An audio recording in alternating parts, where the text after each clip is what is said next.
ইহকাল পরকালে ঈমানের আলো। কিছু আমল মানুষের ঈমানকে আলোকিত করে, অন্তরকে পরিশুদ্ধ করে, আত্মাকে পবিত্র করে তোলে। হাদিস শরীফে ইরশাদ হয়েছে, সাহাবী আবু মালিক আল আশারি রাদিয়াল্লাহু আনহু থেকে বর্ণিত, তিনি বলেন, রাসূলুল্লাহ সাল্লাল্লাহু আলাইহি ওয়াসাল্লাম বলেছেন, পবিত্রতা হল ঈমানের অর্ধেক অংশ। আলহামদুলিল্লাহ মিয়ানের পরিমাপকে পরিপূর্ণ করে দেবে এবং সুবহানাল্লাহ ওয়াল হামদুলিল্লাহ আসমান ও জমিনের মধ্যবর্তী স্থানকে পরিপূর্ণ করে দেবে। সালাত হচ্ছে একটি উজ্জ্বল জ্যোতি, সদকা হচ্ছে দলিল, ধৈর্য হচ্ছে জ্যোতির্ময়, আর আল কোরআন হবে তোমার পক্ষে অথবা বিপক্ষে প্রমাণস্বরূপ। বস্তুত সব মানুষই প্রত্যেক ভোরে নিজেকে আমলের বিনিময়ে বিক্রি করে। তার আমল দ্বারা সে নিজেকে আল্লাহর আযাব থেকে মুক্ত করে অথবা সে তার নিজের ধ্বংস সাধন করে। মুসলিম হাদিস 422। এই হাদিসে ঈমানের বাস্তব রূপ ও মানুষের জীবনের প্রকৃত উদ্দেশ্য অত্যন্ত সংক্ষিপ্ত হলেও গভীর ভাষায় বর্ণিত হয়েছে। পাশাপাশি বাতলে দেওয়া হয়েছে ঈমানকে পরিচর্যা করার মৌলিক ধাপগুলো। নিম্নে বিষয়টি আরও স্পষ্ট করা হল। ঈমানের অর্ধেক পবিত্রতা। হাদিসের শুরুতেই বলা হয়েছে, পবিত্রতা ঈমানের অর্ধেক। এখানে বাহ্যিক ও অভ্যন্তরীণ উভয় পবিত্রতার কথাই বোঝানো হয়েছে। অজু, গোসল ও পরিচ্ছন্নতা যেমন বাহ্যিক পবিত্রতা, তেমনি হৃদয়কে অহংকার, হিংসা ও কপটতা থেকে মুক্ত করা হল অভ্যন্তরীণ পবিত্রতা। এসব বিষয় থেকে পবিত্র হওয়া ছাড়া মহান আল্লাহর রহমত ও ভালোবাসা পাওয়া যায় না। পবিত্র কোরআনে মহান আল্লাহ বলেন, নিশ্চয়ই আল্লাহ তাওবাকারীদের ভালোবাসেন এবং ভালোবাসেন অধিক পবিত্রতা অবলম্বনকারীদের। সূরা বাকারাহ আয়াত 222।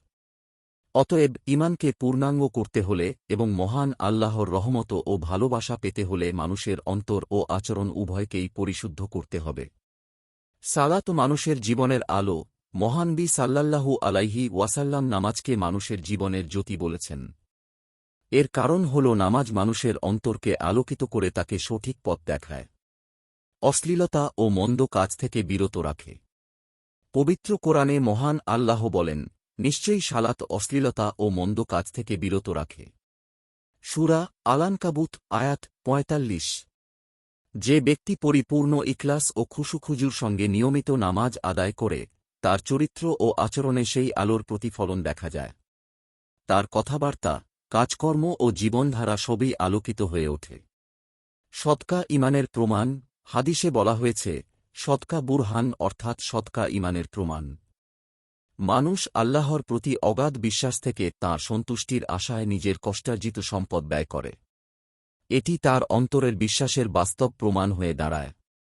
মহান আল্লাহ বলেন, ভালো কাজ এটা নয় যে তোমরা তোমাদের চেহারা পূর্ব ও পশ্চিম দিকে ফেরাবে, বরং ভালো কাজ হল যে ঈমান আনে আল্লাহ, শেষ দিবস, ফেরেশতাগণ, কিতাব ও নবীগণের প্রতি এবং যে সম্পদ প্রদান করে তার প্রতি আসক্তি সত্ত্বেও নিকটাত্মীয়গণকে, এতিম, অসহায়, মুসাফির ও প্রার্থনাকারীকে বন্দী মুক্তিতে এবং যে নামাজ কায়েম করে, জাকাত দেয় এবং যারা অঙ্গীকার করে তা পূর্ণ করে, যারা ধৈর্য ধারণ করে কষ্ট ও দুর্দশায় ও যুদ্ধের সময়, তারাই সত্যবাদী এবং তারাই মুত্তাকী।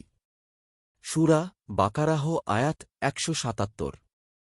এই আয়াতে মহান আল্লাহ প্রকৃত মুমিন বান্দাদের পরিচয় দিতে গিয়ে তাদের কিছু গুণ উল্লেখ করেছেন, যার মধ্যে অন্যতম হল সম্পদের প্রতি আসক্তি থাকা সত্ত্বেও আল্লাহর রাস্তায় সদকা করা, ধৈর্য ও কোরআনের পথনির্দেশ।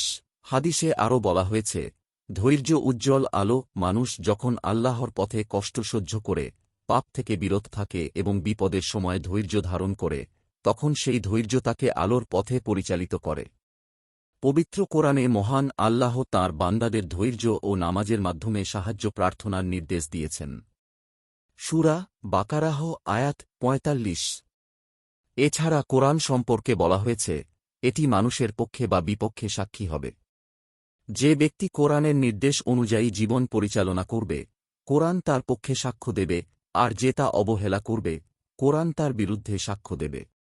অতএব কোনো মানুষ যদি ঈমানের আলোয় আলোকিত হতে চায়, মহান আল্লাহর প্রিয় হতে চায়, দুনিয়া আখিরাতে শান্তি ও নিরাপত্তা চায়, তাকে অবশ্যই এই গুণগুলো অর্জন করতে হবে। নিয়মিত ইসলামিক এবং স্বাস্থ্য বিষয়ক ভিডিও পেতে লাইক, কমেন্ট, ফলো এবং চ্যানেলটি সাবস্ক্রাইব করে পাশে থাকবেন। মহান আল্লাহ আপনাকে উত্তম যা দান করুক। আমিন।